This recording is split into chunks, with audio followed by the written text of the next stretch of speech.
welcome each and every one of you. Thank you for watching that special edition of that TV show here on MDC-TV. We are taking you to the Haitian cuisine, and we have the one and only, one of the best when we talk about chef in the Haitian community, Chef Lemaire. Chef Lemaire, thank you so much for being here with us. Thank you so much, James. Thank you to everybody watching right now. It's a pleasure and an honor to be here to showcase Haitian culture and cuisine. I want my viewers to get to know you better. Sure. So even though you are around the world, but Haiti is still deep in you, tell me about the transition from Haiti to the U.S. Man, the transition was a little rough, you know, having grown and been raised in Haiti your entire childhood, graduated high school over there.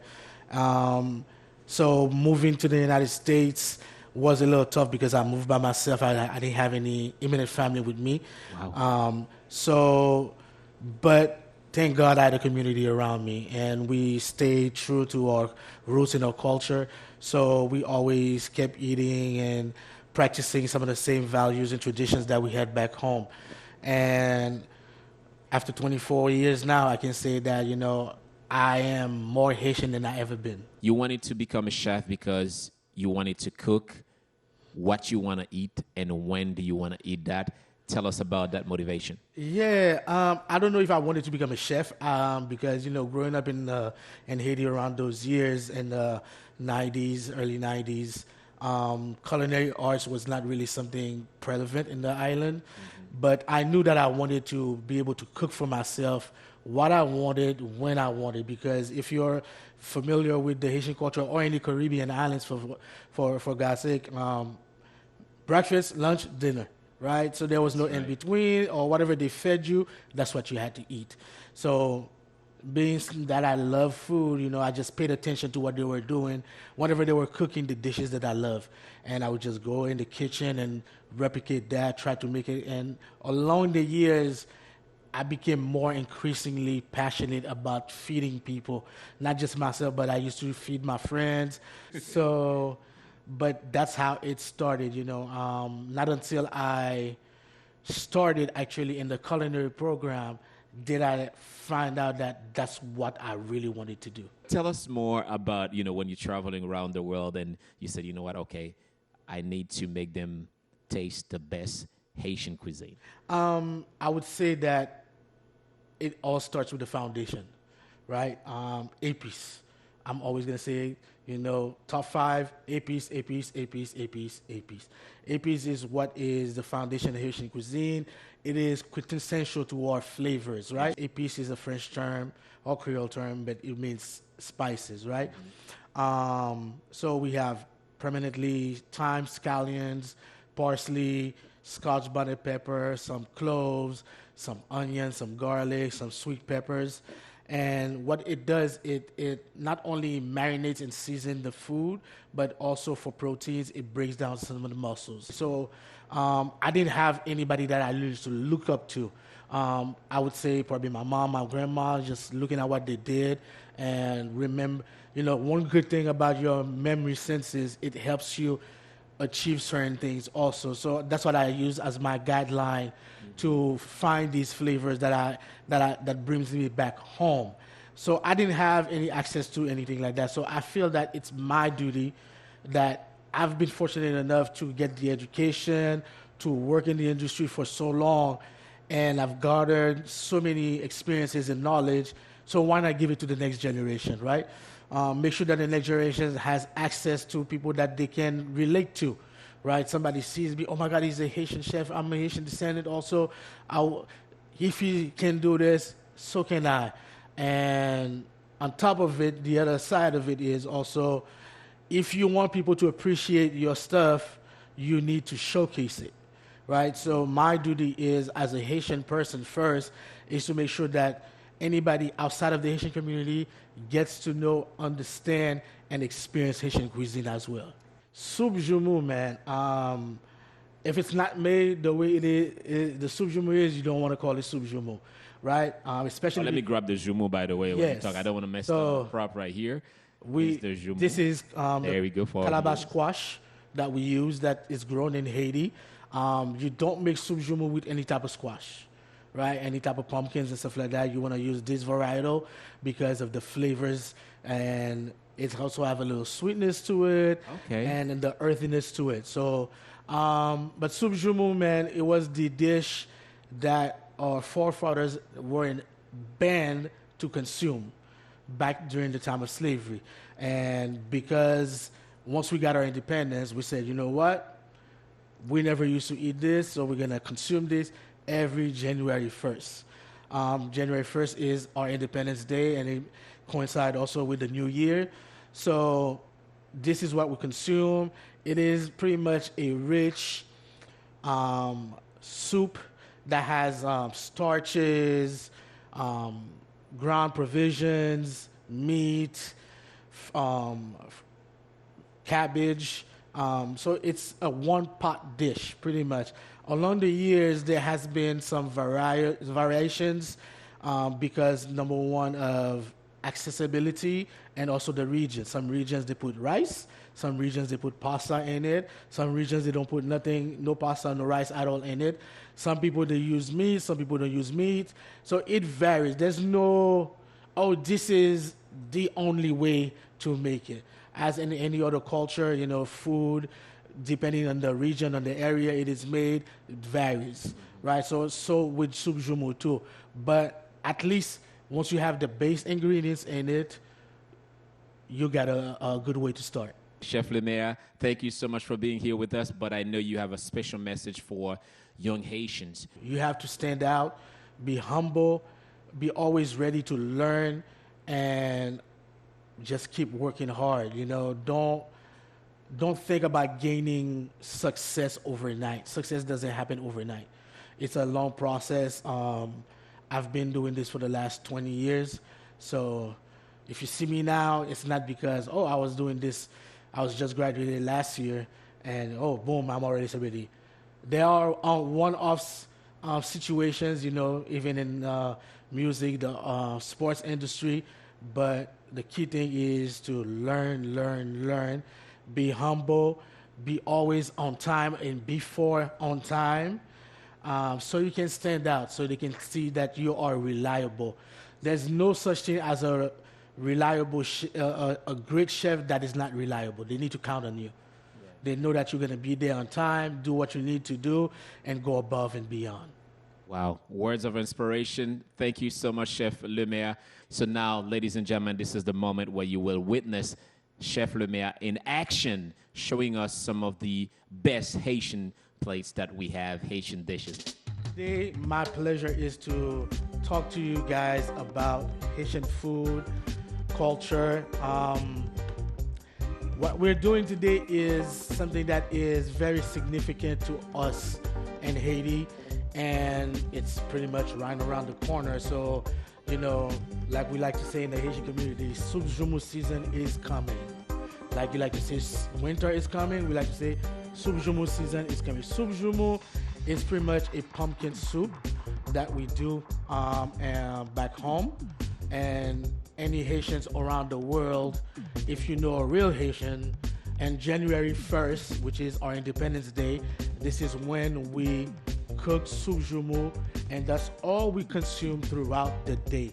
For breakfast, lunch, dinner, snacks, however you want it, that's what we consume. And the beauty about it is, since we love community, you can go to everybody's house that's making soup jumeau and get yourself a bowl. So you're not only eating yours, but you're eating everybody else's in the community. Me, myself, personally, I can go to 10 different houses and try different soup.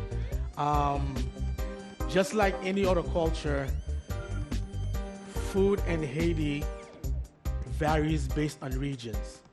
Now, in Haiti, there are 10 regions. We call them départements or departments. And each region cooks totally different. To give you guys a little great idea is the South uses a lot of coconut in their food. The North uses a lot of cashews.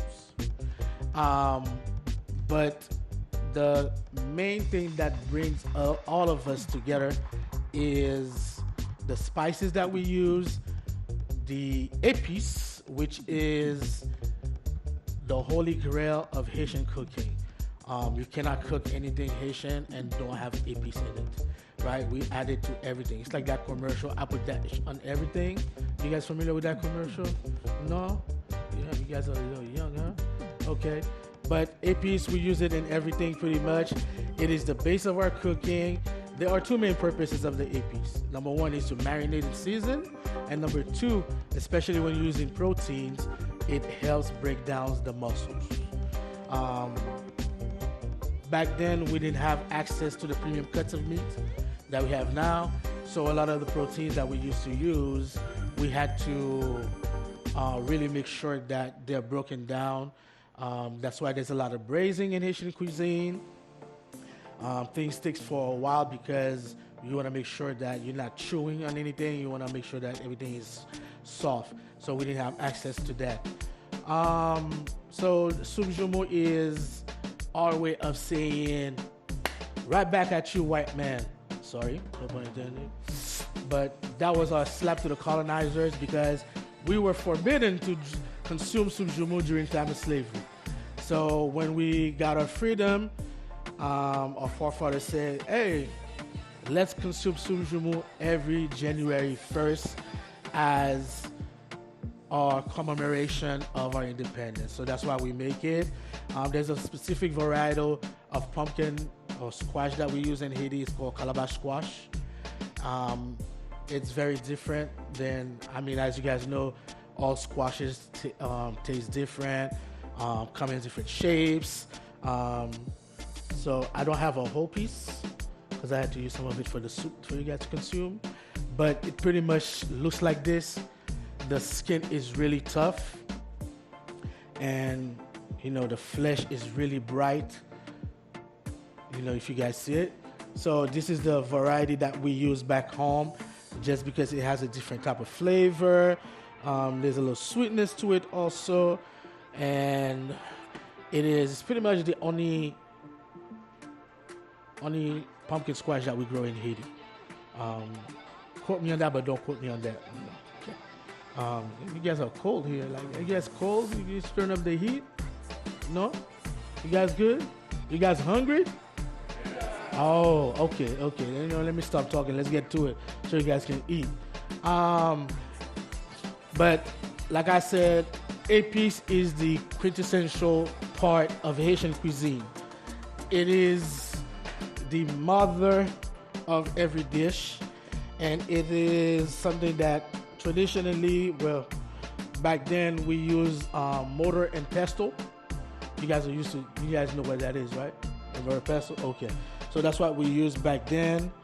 So we can make it, so you can imagine that the person is sitting there just smashing, takes a long time. Thank God for technology. Now we do have blenders, we have RoboCoops and everything that we can use to make our epis faster and more that we can use. Pretty much, we have some parsley. I'm a big fan of sustainability and saving things, so I do not throw away much of what I'm cooking. You'll find out that some people, they don't use the stems, but I know that the stems has most of the flavors, so that's why I use the stems in my epis. Even the scallions, I do not throw away.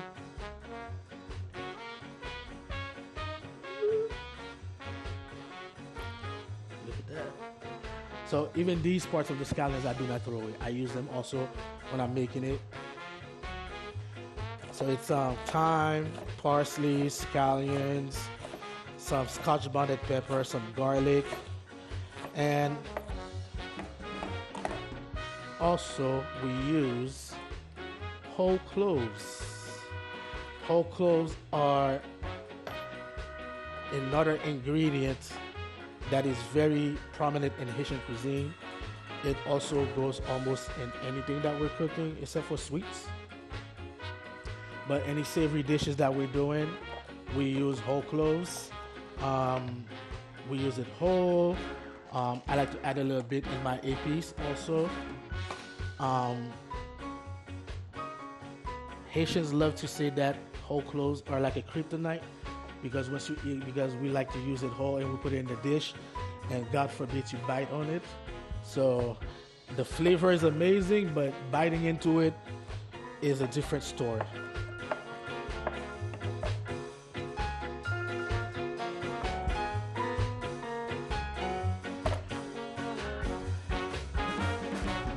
A little heat to it.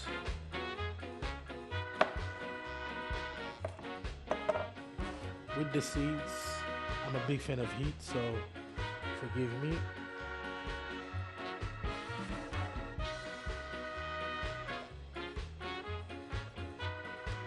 It's grapeseed oil, but you can use canola or vegetable oil. You want to use something that doesn't have any strong flavor.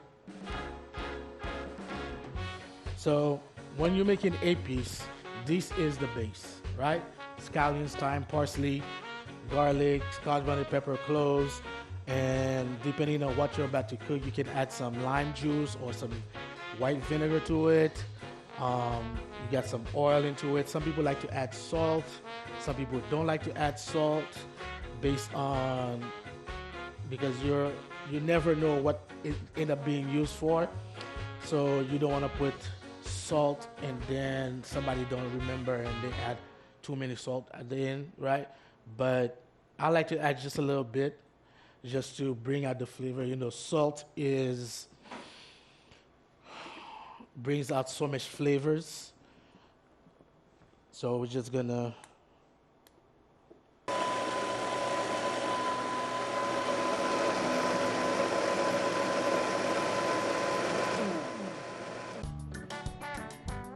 So are you guys familiar with sofrito? So it's pretty much almost like a sofrito that we're making. I'm gonna pass this around so you guys can taste or smell as you please.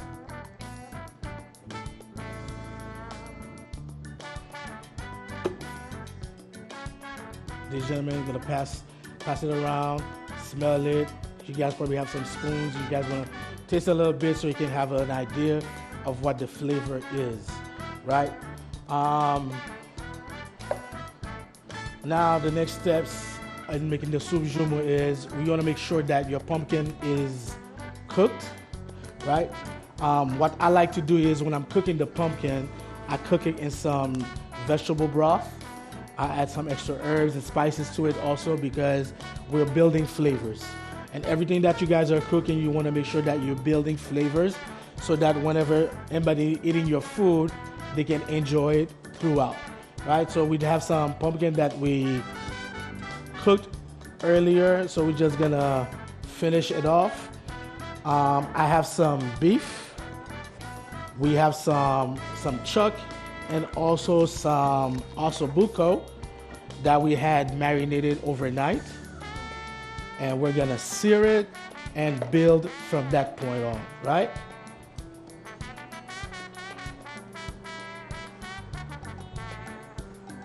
So while we're getting our pot ready, we're gonna add this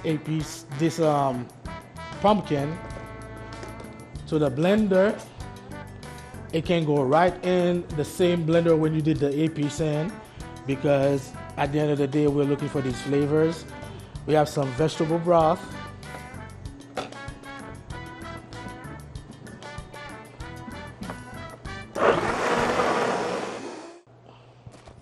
You want it to be silky but not too thick because all these other ingredients that we're gonna add to it, we got potatoes, we have turnip, we have pasta that we're adding to it too. They are gonna add extra starch to the soup and make it a little thicker. So you don't want it to be too thick.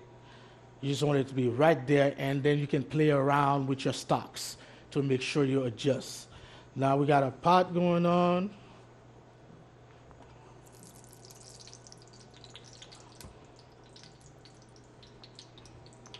We're gonna sear our meats.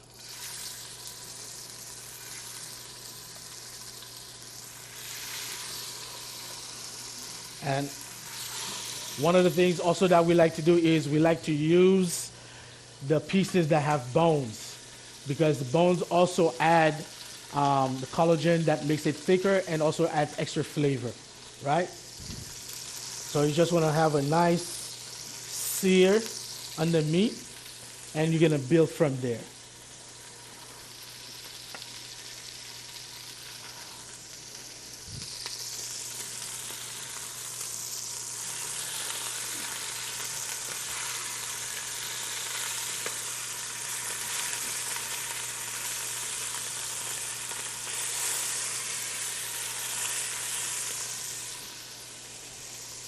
So when it comes to using the epis to marinate your meat, you can use it for 30 minutes, 4 hours, or overnight, depending on how much flavors you want to be incorporated in it.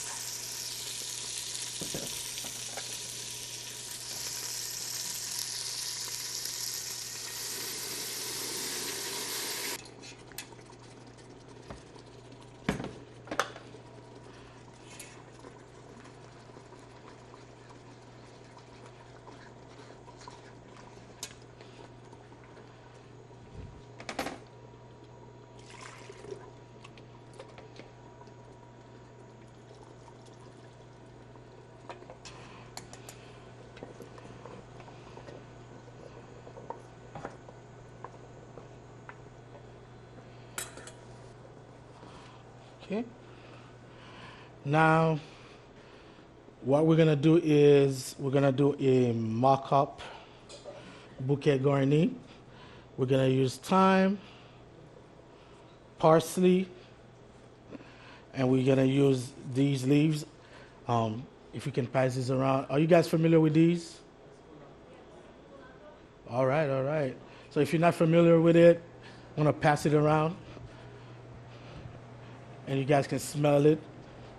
It's a leaf that comes really long, and it's a very different flavor and aroma than cilantro. And in Haiti, we call it l'oseille.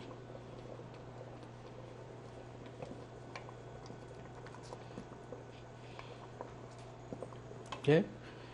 We have some carrots, some potatoes, some turnips, some onions, and some celery. Pretty much like a mirepoix. Just add it all.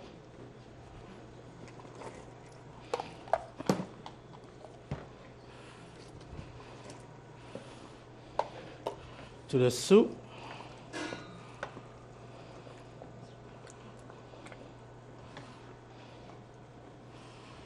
And you're gonna let it simmer. We're gonna add a little bit of beef stock.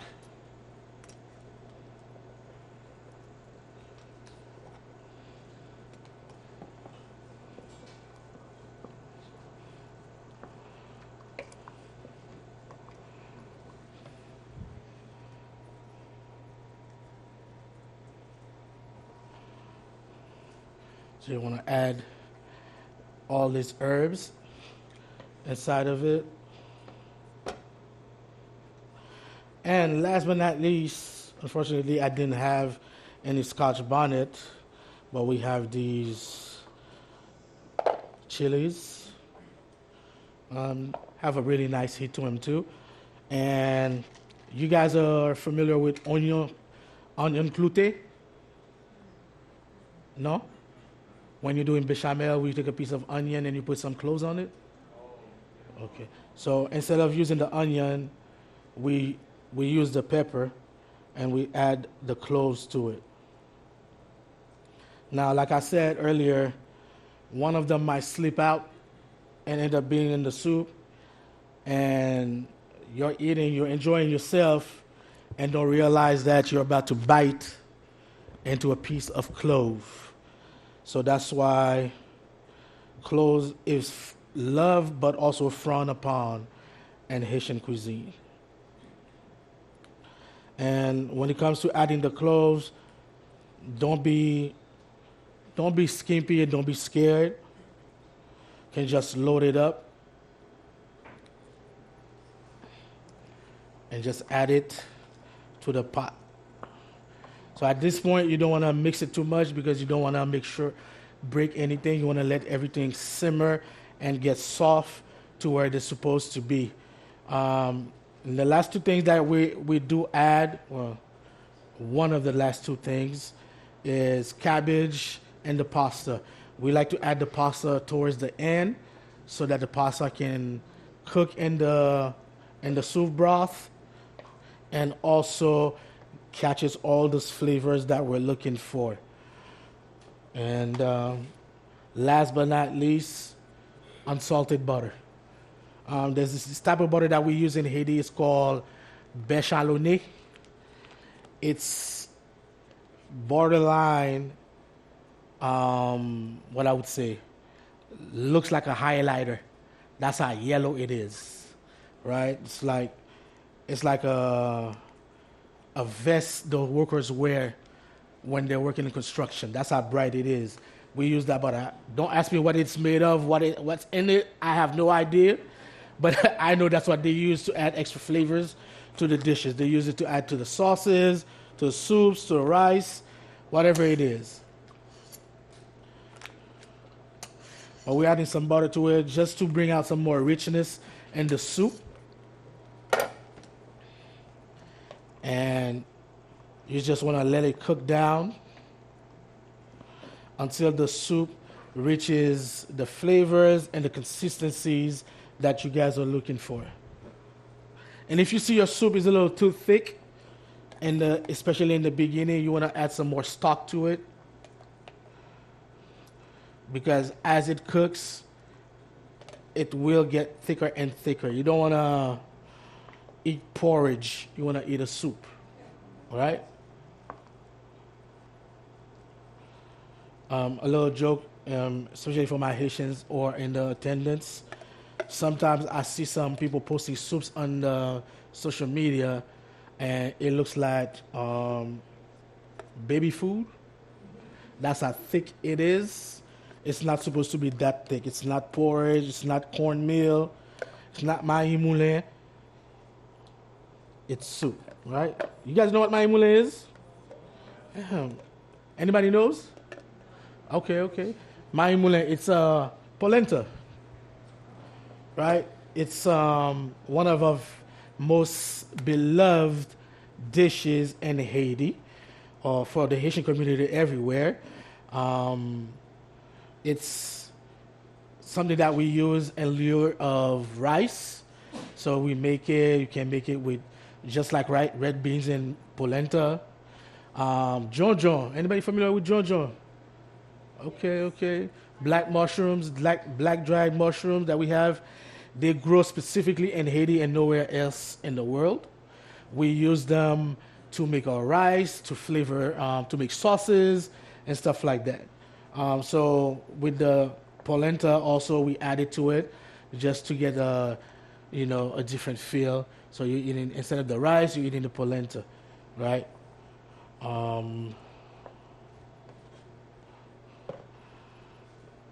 don't know if you guys have any questions. James, if you want to come in and say something, I don't want to bore you guys, but you guys pretty much see that I'm not teaching you guys techniques because, you guys are in culinary school. But I just want to make sure you guys understand the layers and the flavors that are part of Haitian cuisine. I have somebody that had a question.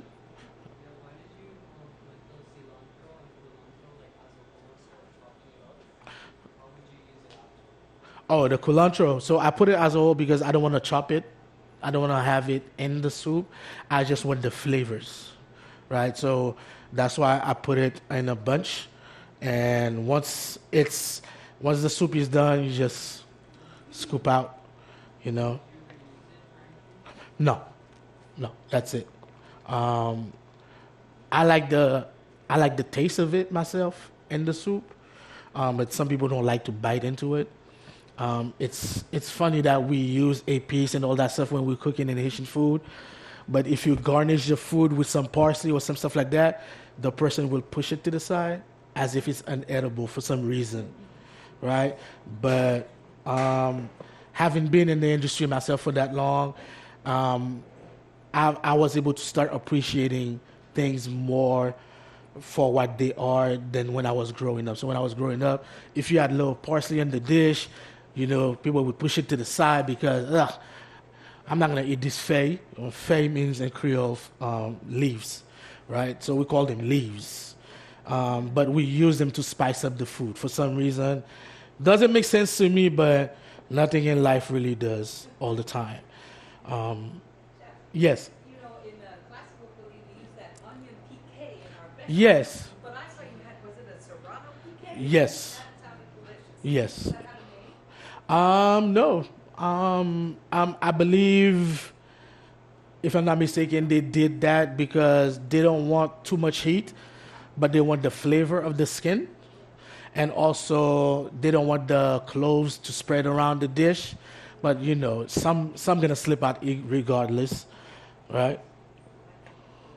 Yes. She told me you can use AP, pretty much everything. So you can use it with fish, for example. Yes. You can use APs for fish, beef, chicken, pork. Rice, soups, sauces. Only thing I would say you can use APs for is if you're doing sweet dishes, right? Even when we make spaghetti, we use APs to do spaghetti. Oh, yeah, we eat spaghetti for breakfast, lunch, or dinner. So there's no specific time for spaghetti. And if you guys never had Haitian spaghetti before, ask some for your classmates who are Asians to bring you some or make some at school. You will not regret it. Trust me. It is different than any type of pasta that you had in your life. You guys are just ready to eat, right? Let's stop this talking and let's just eat, right? All right, so I'm down for that. We're going to start planning some dishes for you guys. I'm pretty sure this is going to be enough for everybody. All right? All right. Well, I was hoping that someone will ask, how long does it take to prepare the soup joumou? So basically, they were taking time, notes of the time. Mm-hmm. But Chef, would you remind our viewers how long usually would take to have a soup joumou ready? Okay, so pretty much, if you're counting the prep time, I would say prep time probably would be, depending on how many people you're feeding. If you're feeding 4 to 6 people, I would say prep time would take you about 30 to 45 minutes to get all your vegetables cut and stuff like that. Then the cook time, about an hour and stuff like that for it to simmer and get all the ingredients to cook through. This big pot we did, it took us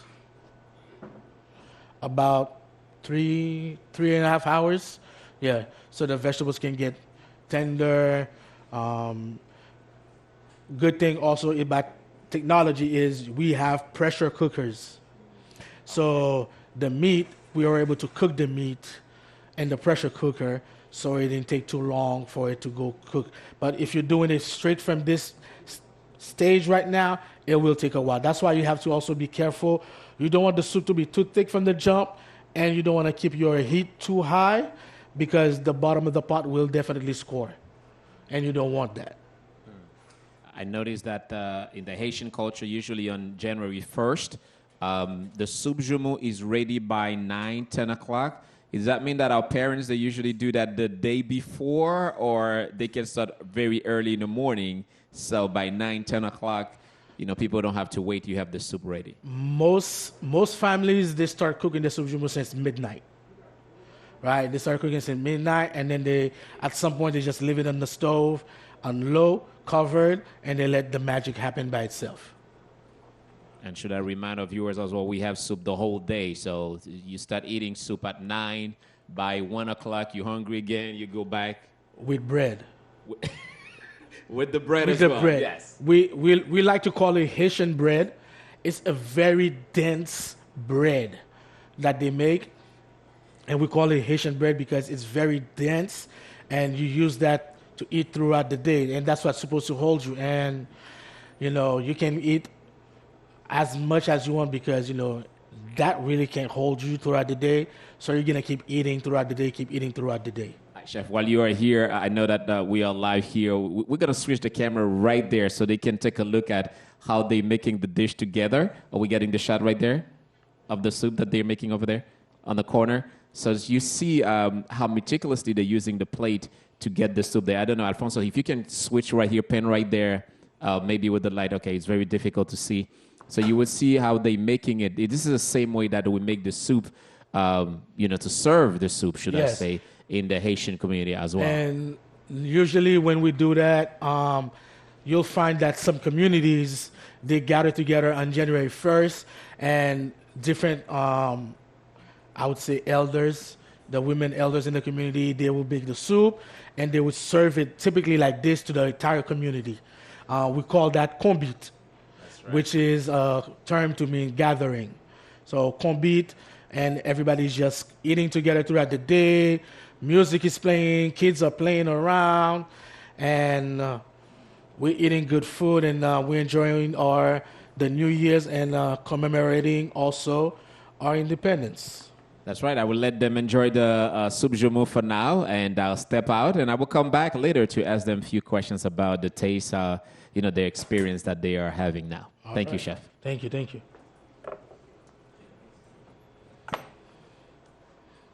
And that's one of the good things about Haitian food is because we have been influenced by so many different factors. We have French, African, Spanish, Syrian, Lebanese. All these have influenced our food over the years. Number one, through slave trade, spice trade, and also migration. At some point, Haiti had opened its doors to people from Syria, from Libya, from Lebanon, from even Israel to come and live in Haiti. People who were fleeing away from war or persecution, they moved to Haiti, and we welcomed them with open arms, and we gave them a Haitian passport. And these people brought on also their spices, their techniques, and these have been part of our culture lately. If you go to any Haitian party, I'm guaranteed that you'll find kibi. But kibi is a Middle Eastern dish. And Haitians swear that, it's ours, but it has been brought on through the migration. And also, because of all these influences during the time of slavery of the Africans, of the French, the Spanish, when they were in the territory, everybody brought on, and also they used to travel with a lot of spices from Africa, from Asia, from different parts of the world, and they brought them along also, and these have made what we know now as Haitian food.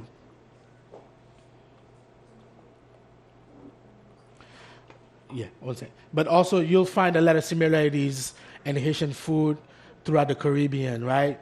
Arroz con pollo, red beans and rice, pigeon peas and rice, arroz con gandules, chicharrón or masitas de puerco, right? Or, the way we braise our fish, we grill. Also, grilling, if you guys don't know, barbecue started in the Caribbean. Mostly in Hispaniola, that's where Christopher Columbus and them saw the indigenous people cooking over open fire on pieces of wood and stuff like that. So that's what we know now as barbecue, like it's something from the South, but it's really from the Caribbean. Just an FYI. Okay, great question. Earlier I mentioned that Haitian cuisine really varies depending on the region you're from or where your parents grew up.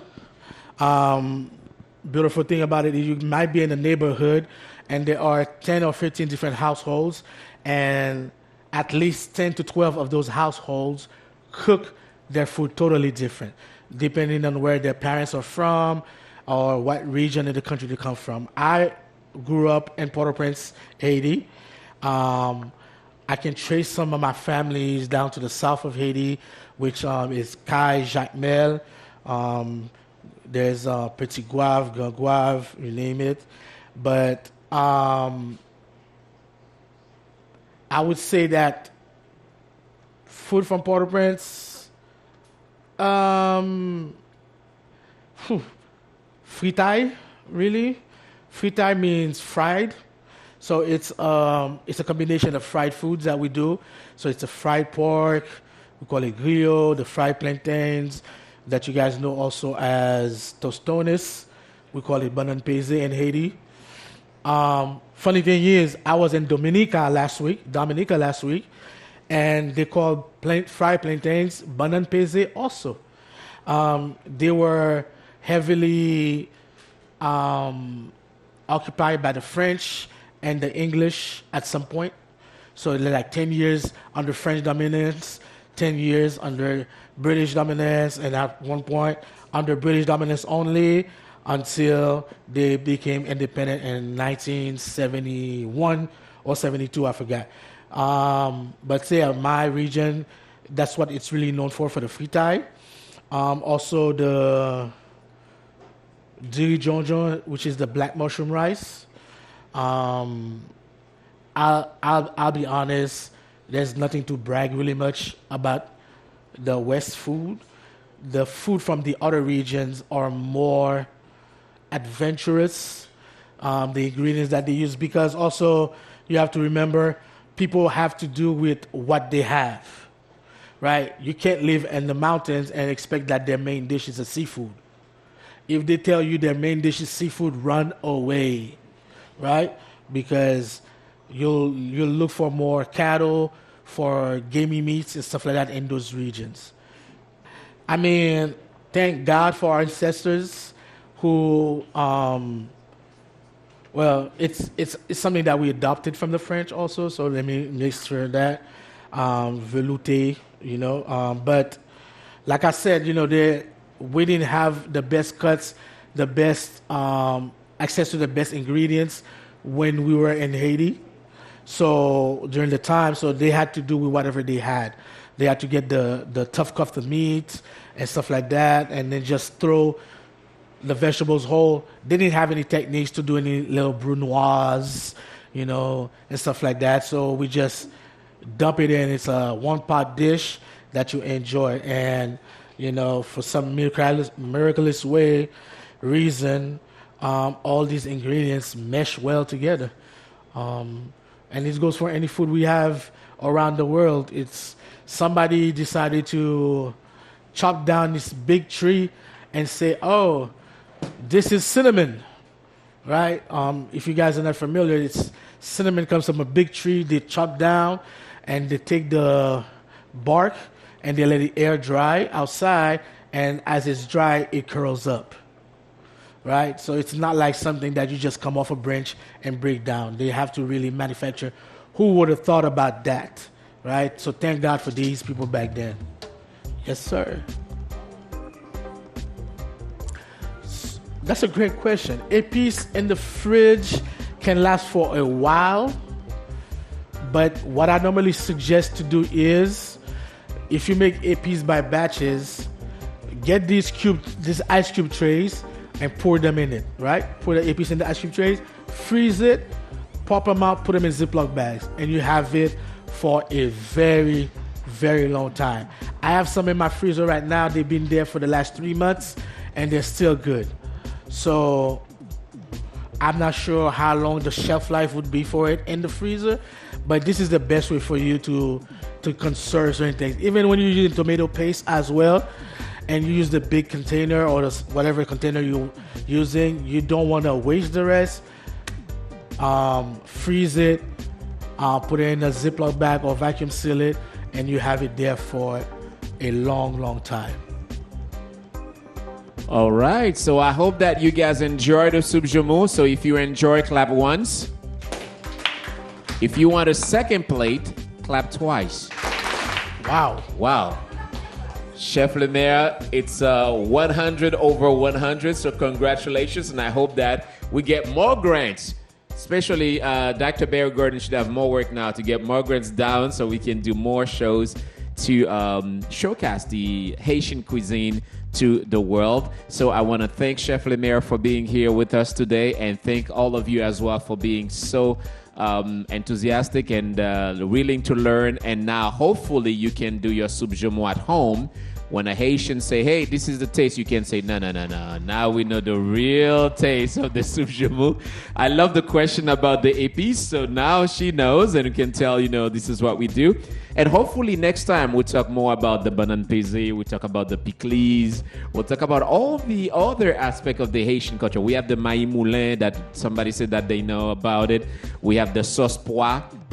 That is specific with the black beans to the Haitian community as well, Yes. that we'll talk about. I want to leave Chef Lemaire to say where they can find you. And we had the other questions as well. Is there a specific place where you cook, people can come and taste more of Chef Lemaire? Oh, okay. Well, I do private chef services and catering. And I travel a lot. Because of that, I don't have any specific place where I cook. I say I sleep in Orlando, but I work everywhere. You can find me on any social media platform. There's Chef Lemaire, any one of them. My website is cheflemaire.com. I'm available if you guys want to ask questions, if you guys need advice. I was telling James earlier, when I was growing up, I didn't have access to this, to somebody that looked like me, spoke like me, came from where I come, to teach me about, my history, my culture, or for me to be able to see myself through them. So I'm always open to assist, any questions, any advice that you guys have. It is one of the most rewarding industries, but at the same time, it is one of the most tough and time-consuming, body-breaking industries that you can work in. If I have any advice for you guys is do not let the work consume you, because this industry can break you down and tear you up. I know that you guys have seen over the years so many chefs have taken their lives, right? Who would have thought that Anthony Bourdain would have taken his own life, right? He had everything, apparently, but we didn't know the deep down demons he was fighting. So if you need help, seek counseling, talk to somebody, work on yourself. Do not let this industry break you down, because you will work with, outside of these doors, you will work with some real, and they will definitely try to take the best out of you. I don't know if you guys are familiar with the show The Bear. Okay, so that is the reality out there. What Carmen was dealing with at the Michelin Star, the restaurant, this is the reality out there. Some chefs are not forgiving because they always say it trickles down from the top. So the top is chewing down his neck. So you're next in line. You're going to get chewed down. All my frustration, I'm putting them on you. That's what the industry is. It shouldn't be like that, but unfortunately, 90% of it is like that. So I want you guys to make sure that do not let the industry consume you. All right, great piece of advice by Chef Lemaire, the one and only. Please follow him, and if you need help, he's there to support you as well. And if you need any extra help, always remember that Miami-Dade College is here for you. I'm James Bia. Thank you so much for watching. We'll be right back for another show. Bye-bye.